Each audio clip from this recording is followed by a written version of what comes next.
Tonight, The dead will be risen. we're investigating history's greatest mystery, the resurrection of Jesus. Did it really happen? People don't rise from the dead. Was it just a legend or a lie? Well, I think it's both, fact and faith. We're sifting through the evidence, Darkness, there's an earthquake, the dead are raised. exploring the theories, These stories are really strange. and returning with exclusive access to the places where Jesus is believed to have walked, died, And his body could have been left there. and to have risen again. The most amazing event in human history occurred right here, perhaps? That's pretty cool. This is the mystery of Easter.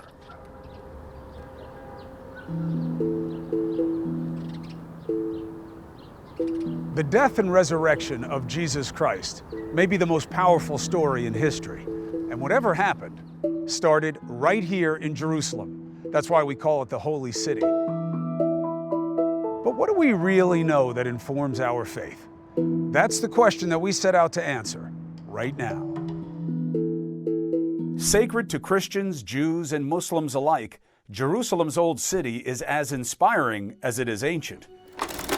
We look upon the walls of old Jerusalem, walls which have been destroyed and rebuilt many times. But the truth of what really happened to Jesus here is not easy to find. It lies buried beneath millennia of interpretation and layers of rock. Anyone looking to unlock the mystery of Easter needs a guide. So the first thing we did was find one. The Reverend Dr. Petra Helt teaches early Christianity here at the Hebrew University. Jerusalem is really the center of the world. And is certainly home to the most powerful story in the history of mankind, which is the story of Jesus, specifically his death and resurrection.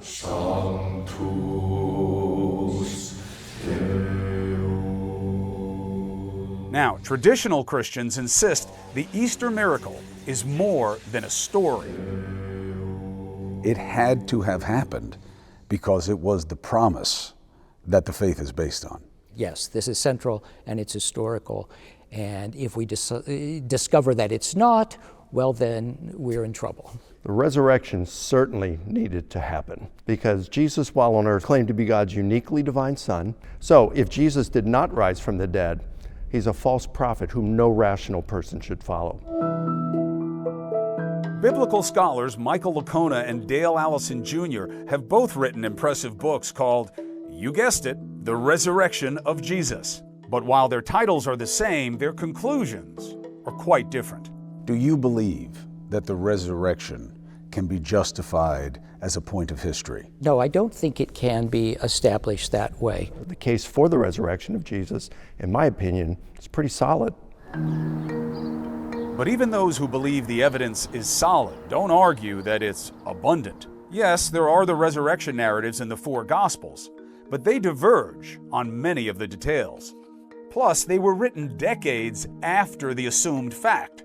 Actually, the earliest known written account of the resurrection appears in the Apostle Paul's first letter to the Corinthians.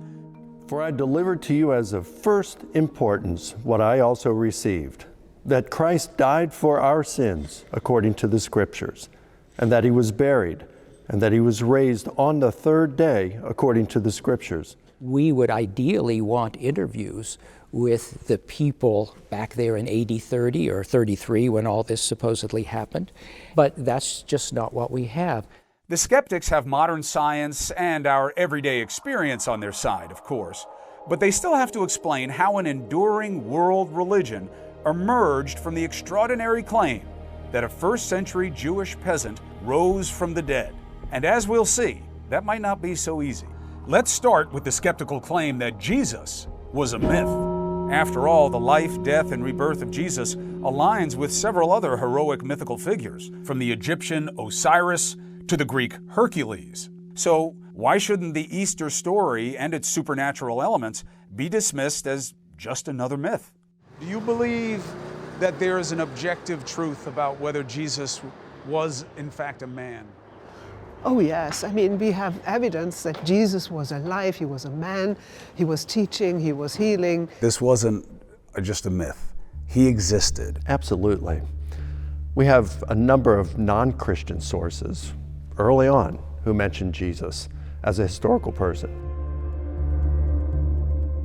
Josephus, Jewish historian, 1st century. Tacitus, Roman historian, early 2nd century. So yeah, you got non-Christians who in antiquity who mention him relatively close to Jesus. Those non-Christian historians agree. Jesus lived, he had followers, and he was crucified. Jesus is a real person, and if he were not a real person, people would not have cared about him. The archaeological record also indicates that other characters in the story really existed. Here at the Israel Museum, senior curator David Mavorak showed us this ossuary. It's a bone box inscribed with the name of Caiaphas. He was the Jewish high priest who plots Jesus' death. And here is a 1st century column inscribed with the name of Pontius Pilate, the Roman official who condemned Jesus to the cross. This is a fantastic testimony to the existence of this very notorious guy. So we have the two bad guys from the story of the trial and crucifixion of Jesus on our archaeological artifacts, which is something we rarely have for other historical figures. Threading its way laboriously toward the place called Golgotha is the Via Dolorosa, the street of sorrow.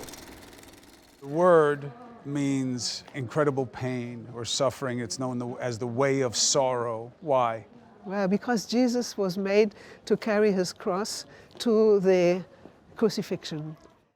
We walked with Professor Helt along the Via Dolorosa, traditionally venerated as the path that Jesus walked with his cross. We pass under this one arch that is bigger than the others, and there is such heavy significance to this because it is the place where Pontius Pilate came out and said, Ecce homo, see what a man, about Jesus. You know, he interrogated Jesus and can't find any guilt on him. And then he said, look at this man, Ecce homo.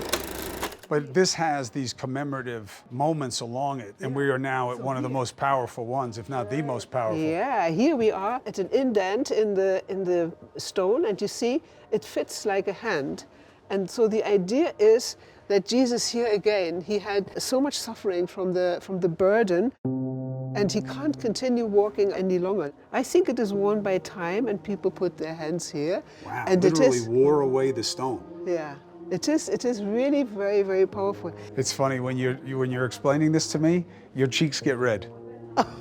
They do. You get flushed with emotion about it. Yeah. But you know, it's also something else. When you are praying, you are filled with the Holy Spirit. Is that what I'm saying? Yes, absolutely. Absolutely. Thanks be to God. I need to touch the rock then. Go ahead.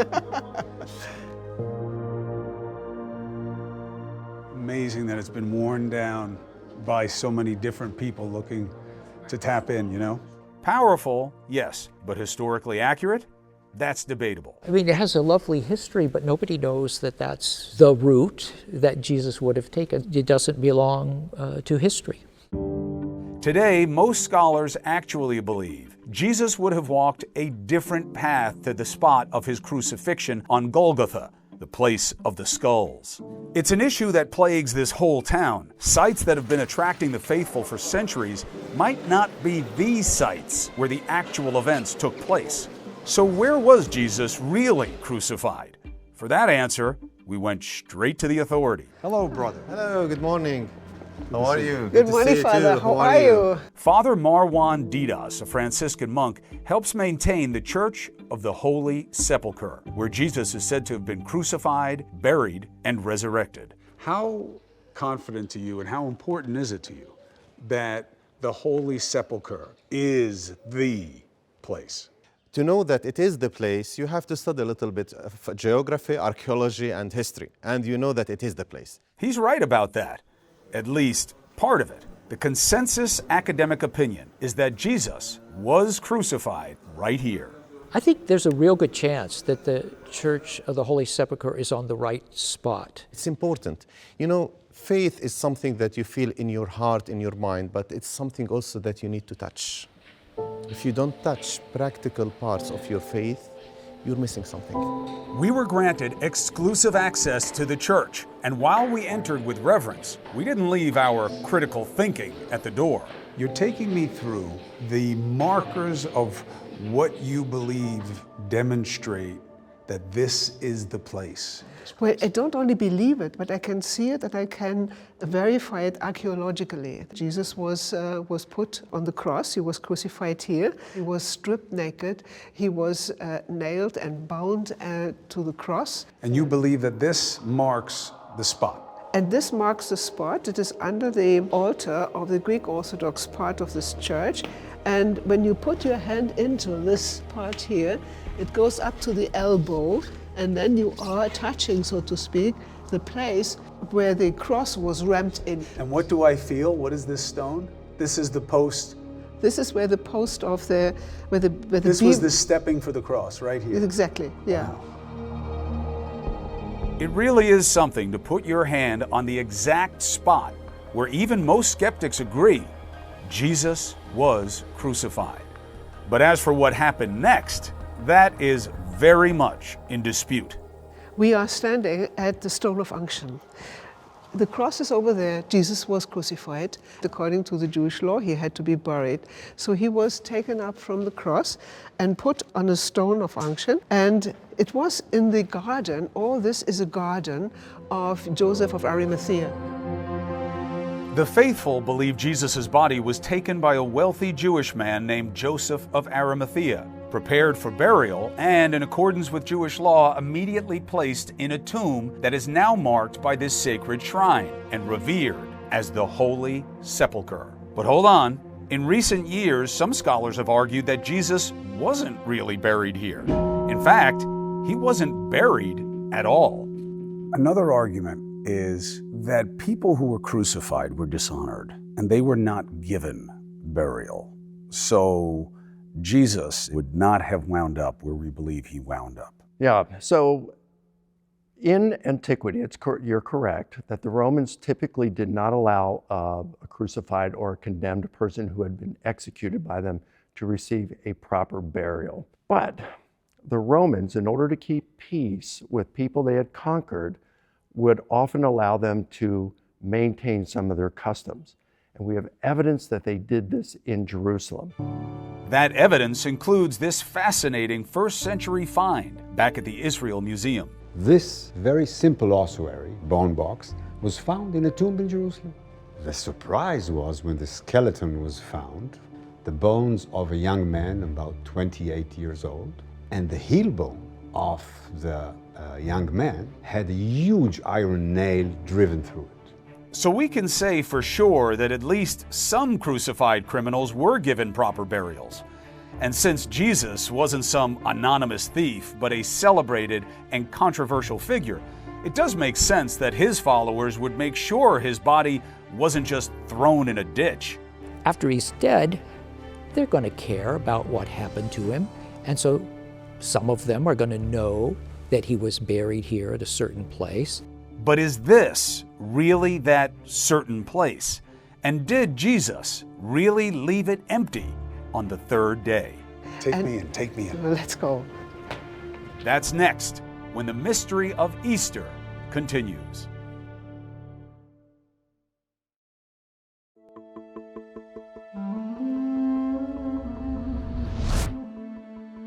There's strong reason to believe that this shrine, known as the Holy Edicule, is the true burial site of Jesus.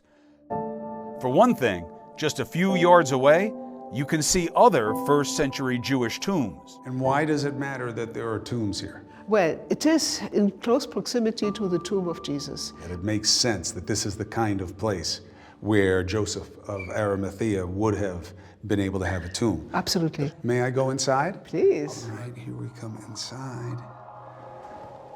Here's one tomb, two tombs.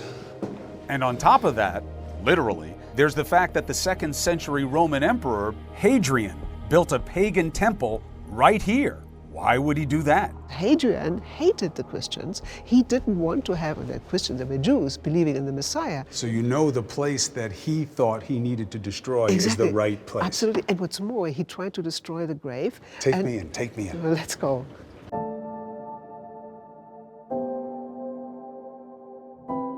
And here we are in the Holy of Holies. You believe that this spot within this area may have actually been the resting place? Absolutely. But hang on, there are those who've made the case that Jesus wasn't buried here, but here, where the construction of this new residential neighborhood called Talpiot turned up this very old discovery. They found this burial tomb that bore very interesting names. So what was discovered in here was a group of 10 ossuaries, bone boxes.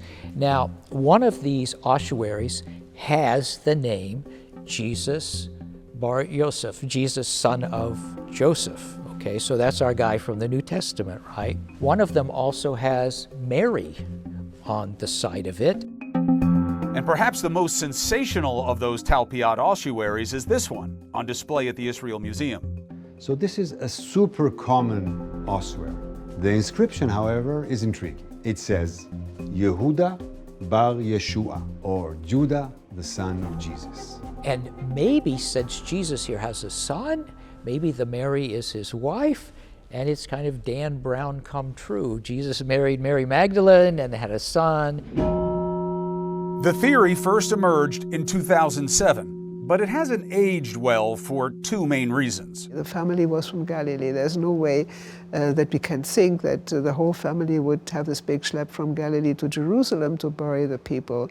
What's more, the inscriptions of the 10 ossuaries, they all show very, very common names, like Miriam, Mary, or Joseph, and Yeshua, Yehoshua. These are all names you can find by the dozens all over the place. And you have to remember, as Christianity took hold and gained followers, it also gained enemies. If any of its opponents, Jewish, Roman, whomever, knew that the upstart religion's resurrected Messiah was actually in a bone box in a family tomb, wouldn't they have produced those bones to debunk the whole story? All that you would have had to do is have the Romans open the tomb and go in and see any kind of a corpse that had any kind of resemblance to Jesus whatsoever. And it's going to make it extremely difficult for the proclamation that Jesus was raised to spread. That's why most scholars agree that Jesus' tomb was right here, and that, like the story says, it was indeed empty on Easter morning. The question then becomes, why was it empty? How had the stone been rolled away? There is no shortage of skeptical theories there. The most widely held is that Jesus' body was stolen. We know that there were, whatever you want to call them, witches, sorcerers, magicians in the ancient world who went after body parts, especially body parts of people who had died violently or untimely. Now, what's so strange is we have some collections of magical papyri from the ancient world, and some of these have recipes which include parts of dead people, and some of the recipes demand that you have a piece of a person who died violently. So this is a real thing. We also know from antiquity, from inscriptions, that people would put on tombs, God will curse you if you touch anything or take anything out of here or move these bodies, anything like that. There are lots of these inscriptions. So people messed with bodies, and people did take body parts. So if I were an atheist, if I were a skeptic, I'd say, well, why was the tomb empty? Well, Jesus died, and he had died violently, and he was a holy person. People revered him as this important person. So, I'd like some of him in my recipes. And I'm going to steal the body, and I'm going to go in the middle of the night, right? And I'm going to roll the stone away, and then I'm going to be in a hurry, and I'm going to leave. So the tomb's going to be empty, right? And the stone is going to be rolled away. At the time, people used to steal bodies. How do you deal with that in terms of a possibility of Jesus' own disappearance? Well, robbers came and looking for valuable things, something they could make money of. To steal a whole body, especially a body that is 2-3 days old, is very heavy. The water is still in the body and very heavy to carry. And yet, a variation of the grave robbing argument actually pops up in the Gospel of Matthew. In this version, the chief priests spread the story Jesus' body wasn't stolen by sorcerers for use in magic potions, but by his own disciples to promote the hoax that their Messiah had conquered death. Tell them his disciples came at night and stole him away while we slept. And this saying is commonly reported among the Jews until this day. This text indicates that there was a rumor that the disciples had stolen Jesus' body. Why could that have not been the case here? Well, of course, if you want to cover the story, the real story, and you are using some invented story as written in the Bible, as written in the Gospel, yes, it bothers me. But at the end of the story, history talks for itself. So you can't change history. Even with a big lie, you can't change history. They said whatever they said, but Jesus has risen from here, and we're still remembering him. But Professor Helt isn't bothered by that theory.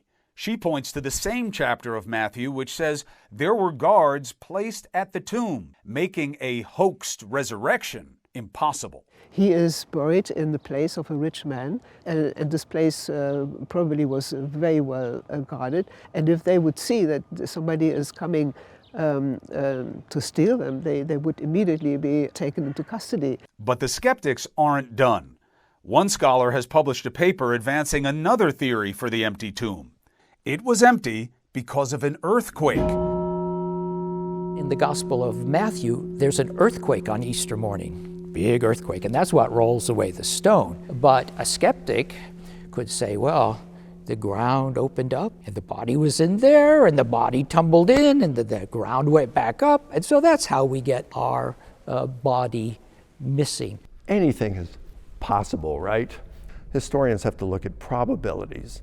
So you could say, all right, there's a massive earthquake, it opened up the tomb and swallowed the body up, but is there really any kind of evidence? Is there any other reason why I should believe that?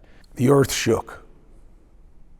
It is said in Matthew's reckoning of the event of the crucifixion. Okay. When you come to Matthew, we have 6 phenomena.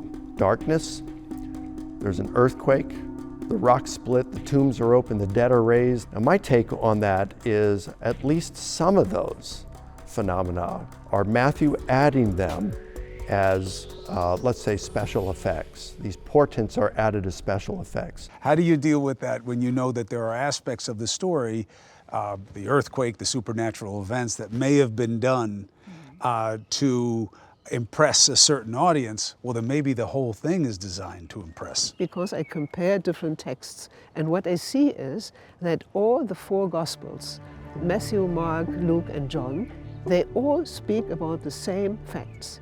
Jesus was crucified, Jesus died on the cross, he was buried, and he was risen. This is a core story. So, case closed? Not by a long shot, because the skeptics have more intriguing theories you don't want to miss. Could it be Jesus never died to begin with? Are you open to the idea that that's the explanation? And they put him in there, but he wasn't dead. Stay with us.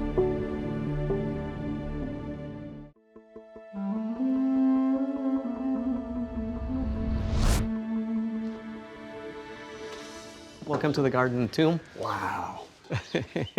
It's a very special place.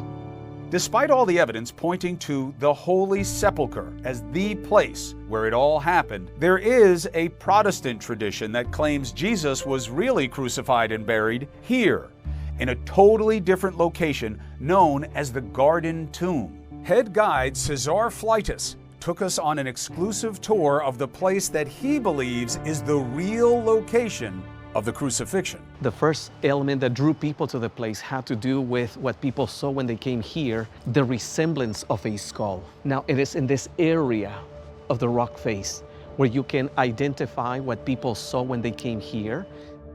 As for the tomb, even though the academics almost unanimously agree that this place was not being used for burials in the 1st century, Cesar and other Protestant believers are holding firm. And we could just go in. Absolutely. Just mind your head over here when you go inside.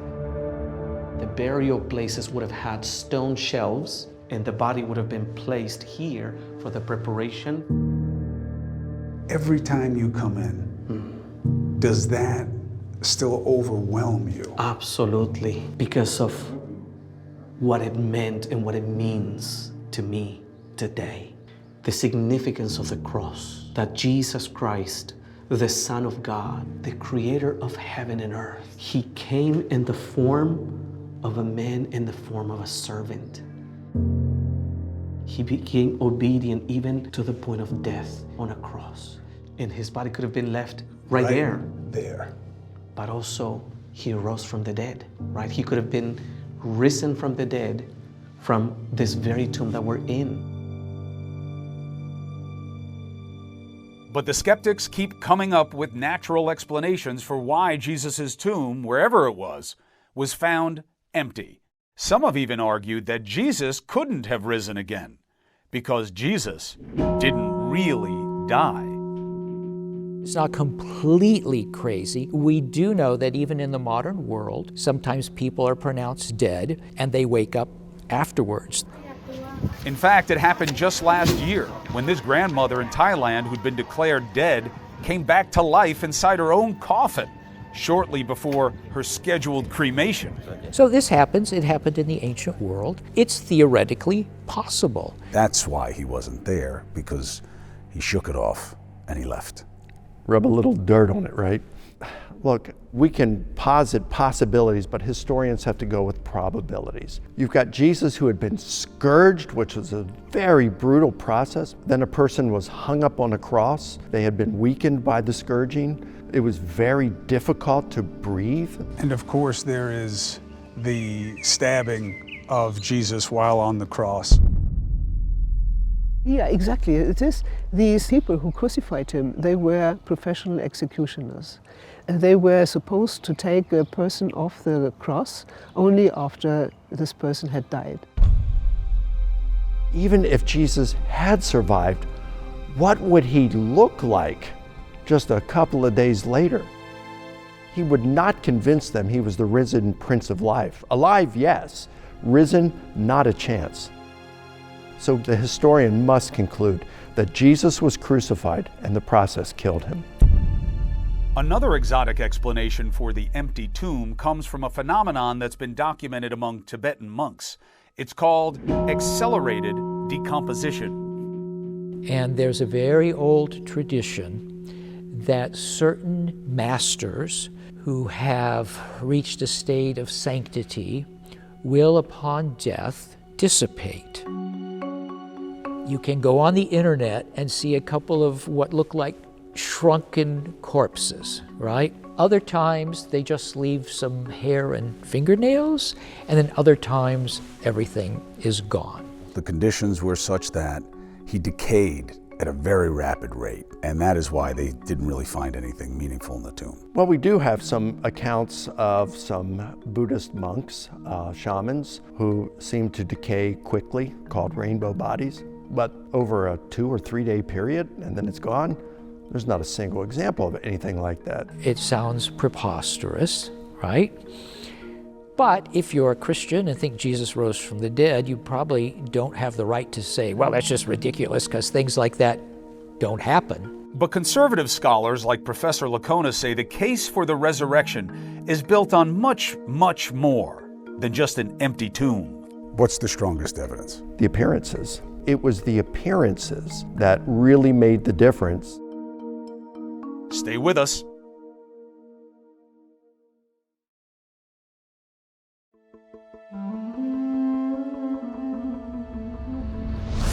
Very early on the first day of the week, they came to the tomb. Looking up, they saw that the stone had been rolled away, although it was extremely large. The resurrection originates with the accounts of people who witnessed it. Of course, there are multiple versions of the story in the Bible and some disagreement about where this all happened. It happened, but we don't know exactly where. So this is why we have so many different altars there in the Holy Sepulchre. But everyone agrees, after the disciples had fled, it was Mary Magdalene and other women who first discovered the rolled stone and the empty tomb. The women went out and running to the apostles and said, listen, guys, Jesus is not dead. He is risen. And two of the Gospels, Mark and John, have Jesus appearing individually to Mary Magdalene first. And Jesus said, Mary. And immediately she recognized the voice. So he meets us where we are, and he calls us by name. Why does it matter that he appeared to Mary Magdalene? Well, first of all, she was a woman. She loved him. She didn't run away like the disciples, like the men. She showed courage. She was there.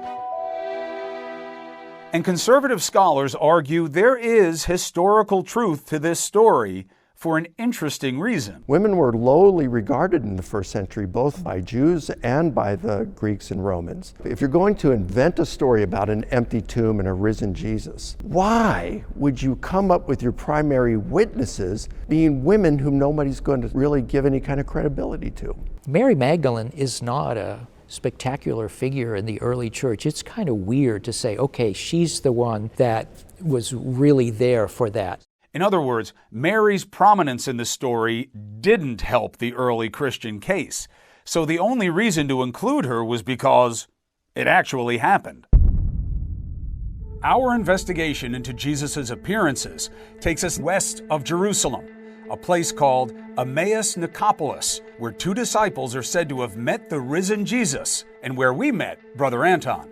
This place has always been important for Christians because of the beautiful story of the two disciples meeting Jesus on the road. Was it just a story, you think? First of all, it's a very touching story. It's very emotional because the two disciples are very sad because Jesus died. And then they meet Jesus. They don't recognize him immediately, but finally he changes their sorrow into joy. The Emmaus story is remarkable because you have people who knew Jesus who say they didn't recognize him when they first saw him. What do you make of that? The disciples not only are with Jesus on the Emmaus Road, but they're talking to him, and they still don't know who he is, right? These stories are really strange. They're really strange. This strangeness bolsters one of the most popular and enduring skeptical arguments today, that the appearances were hallucinations. And why is it important that it wasn't a dream, it wasn't a ghost that came to all of these different disciples and other people of value in the religion? Why? Because we're speaking about the bodily resurrection. This is the hope of Israel. This is always what the Jews were waiting for the bodily resurrection.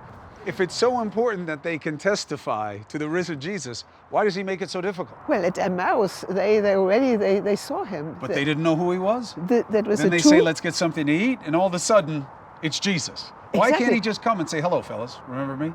Because Jesus is taking all of us on our road towards him. And he wants us to understand that he is a Messiah. He's not just saying, you have to believe, but he wants to convince. According to the Gospel of John, Jesus also appeared to his disciples while they were hiding in the locked upper room of a house.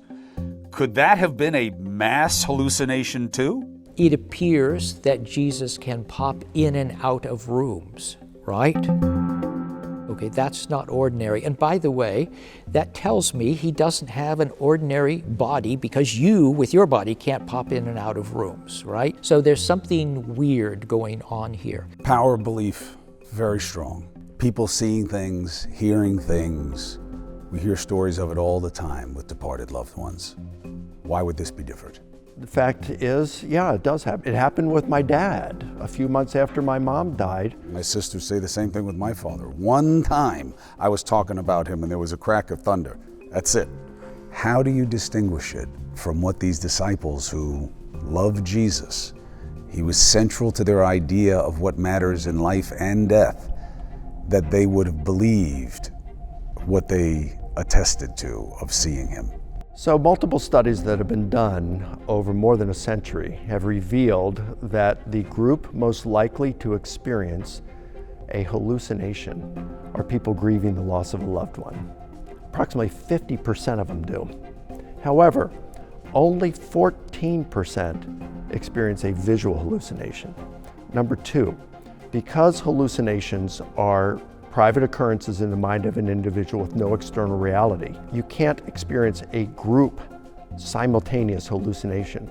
So you'd have to propose that these guys all had hallucinations simultaneously, and the content of those were so similar that they all thought they saw the same thing. That's not really plausible. One biblical encounter explicitly makes the case that Jesus had been resurrected in body. He wasn't just a spirit, real or imagined. That is the famous Doubting Thomas moment in the Gospel of John. Then he said to Thomas, "Reach your finger here and look at my hands, and reach your hand here and put it into my side. Do not be unbelieving, but believing." And Thomas answered Jesus and said to him, "My Lord and my God." Jesus said to him, "Thomas, because you have seen me, you have believed. Blessed are those who have not seen and yet have believed." I think people outside the church are doubting this, yeah. There must have been people who said, oh, they're just seeing things, right? And I think you can see that counter-narrative reflected in the Gospels because I think they are addressing it. Oh, that's interesting. So you're saying they wouldn't have addressed the skepticism if they felt there was no power to the skepticism? Ah, well, I wouldn't have put it that way, but yeah, that makes perfect sense to me. Yeah, you only answer objections that you're worried about. What do you make of the suggestion of the doubting Thomas? Well, I think that for me, this is a true story. Thomas is somebody we know that he has his own mind. He's not swallowing Jesus. And the disciples are not just blindly following Jesus. They have their own minds. That could be the case, but solid evidence still eludes us. And modern psychology seems to be on the side of the skeptic. It's a normal part of the mourning process to see dead loved ones. I know this happened to me once. I had a friend who died, and 3 days later she ostensibly woke me up in the middle of the night, and there she was at the end of my bed. But if you're a skeptic, you could just say, well, all such things are visions or hallucinations. So we've got an empty tomb, and then we've got some hallucinations, and maybe that's enough to get the ball rolling, and then the details and the stories come later. They're just, legendary and so on. But it's one thing to see something that confirms your existing beliefs. It's another to see something so powerful, it completely changes your life.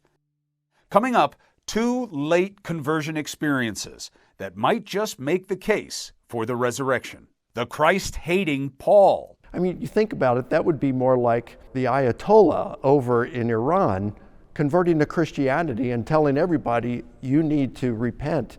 And Jesus' skeptical brother, James. What would it take to convince you that your brother is the Lord? You threw me with that one. You had me right until there, Professor. Stay with us.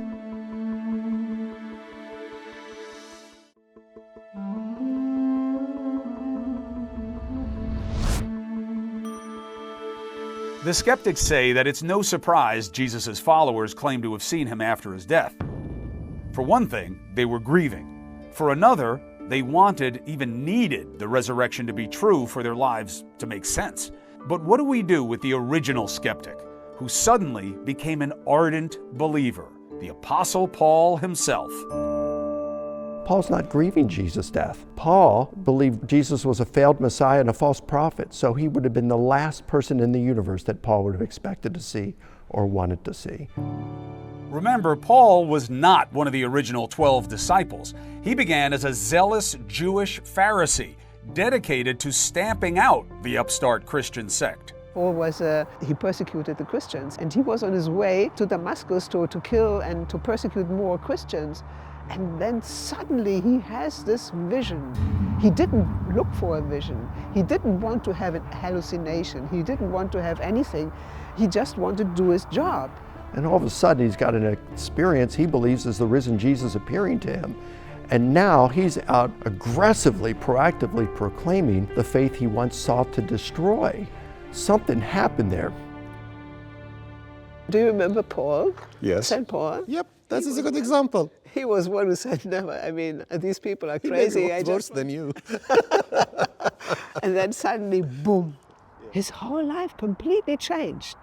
He gave up everything for Jesus, everything, up to his death. I mean, you think about it, that would be more like the Ayatollah over in Iran converting to Christianity and telling everybody, you need to repent. Another compelling conversion experience happens within Jesus' own family to his brother James. He was doubtful and dismissive of Jesus, but after the crucifixion, Paul writes, Jesus appeared to James, and that changed everything. He becomes a faithful disciple of Jesus. He gave up everything he had before, left the family, and he became the leader of the early church. James becomes a leader of the Jerusalem church and is martyred. So the question, Chris, is what led James to change? What would it take to convince you that your brother is the Lord? You threw me with that one.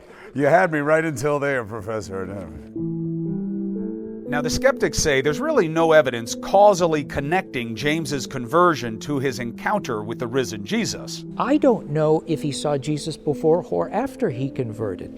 He could have become a believer after Easter for some reason or other, and then seen Jesus. But the bigger point is this: just because someone believes in something so fervently that they're willing to die for it doesn't make it true. After all, the 9/11 hijackers believed they'd be granted 72 virgins in heaven after their so-called martyrdom. Does their conviction convince you they were right? Sincerity doesn't prove the truth of something, because people are sincere about all sorts of things. But it is a factor. If you have a lot of people who are saying they saw the same thing, they've had the same experience, and there is a price for saying that, doesn't it have to mean something? Well, it has to mean something. Doesn't mean it's literally true, what they believe in. Look, historically, you just have to say Jesus was a remarkable person on any account. He was an exorcist, he was a miracle worker. You get the parables in the Gospel of Luke, you get the Sermon on the Mount, you get all these things. It's a sign that there's something truly remarkable here, right? But is it so remarkable that we can say Jesus was indeed the Son of God, and that after his resurrection, he ascended into heaven, maybe from this exact spot? And people have very often thought that this is the left foot of Jesus. Right here. Right here, exactly. Stay with us.